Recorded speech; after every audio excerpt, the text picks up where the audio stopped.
Thanks for staying with us. I'm Laura Ingraham in for Bill O'Reilly. And in the Factor Investigation segment tonight, new details in the brutal school bus attack that left a 13-year-old with a broken arm, 2 black eyes, other bruises. The savage beatdown occurred on July 9th in Pinellas County, Florida, where 3 15-year-old boys confronted the victim on the way home from school. We gotta get somebody here quick. They're about to beat this boy to death over here. Please get somebody here quick. And they still do it. I know I can do. Leave that boy alone.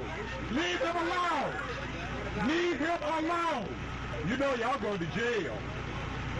Y'all going to jail. The attackers are black and the victim white. But when asked if race was a factor, the sheriff said this. The race difference between the victim and the defendants in this case is purely coincidental.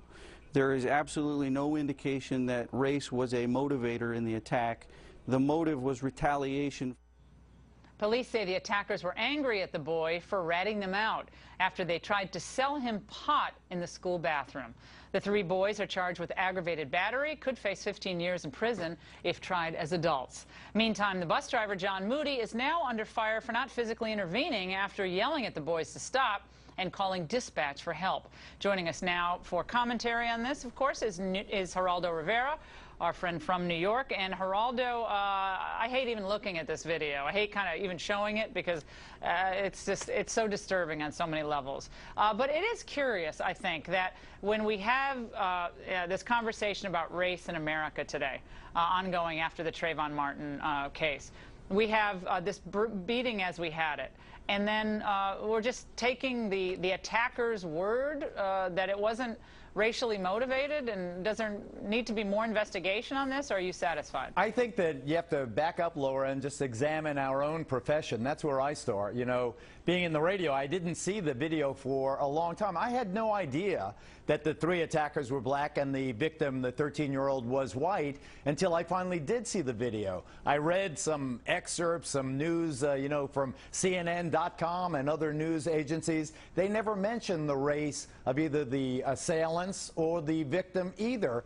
Now, if the shoe was on the other foot, I think it's fair to say if 3 white kids had stomped on a 13-year-old black kid, you would have had, particularly in the post-Trayvon era, you would have had a massive movement, Jesse Jackson, Al Sharpton, and all the others. It would have been one of the crimes of the century. And I think that they would be hosting shows from Pinellas County, okay? Al Sharpton would have moved down there, Geraldo. They'd be shutting down the town, and they'd be screaming from the top of the hill. I'm not saying it was racial, by the way, but I think it's worth pointing out. It's not about, you know, we'll get to the investigation of what motivated the boys, the 15-year-olds, but I'm talking about us. I'm talking about the media. I'm talking about the press.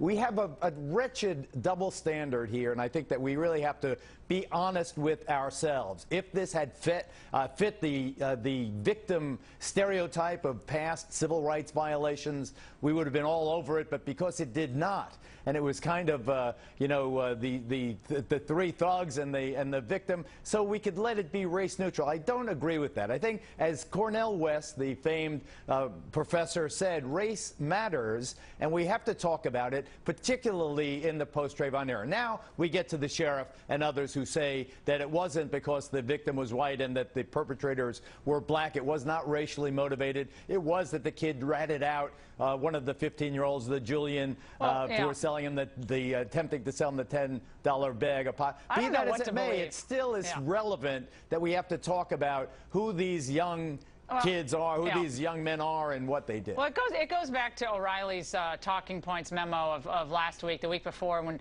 he was talking about this scourge of crime. It's especially hitting minority communities. In this case, of course, it hit a white kid. And again, we don't know much of the underlying facts, but what is happening in the families of these children, where a boy is crouched in the seat.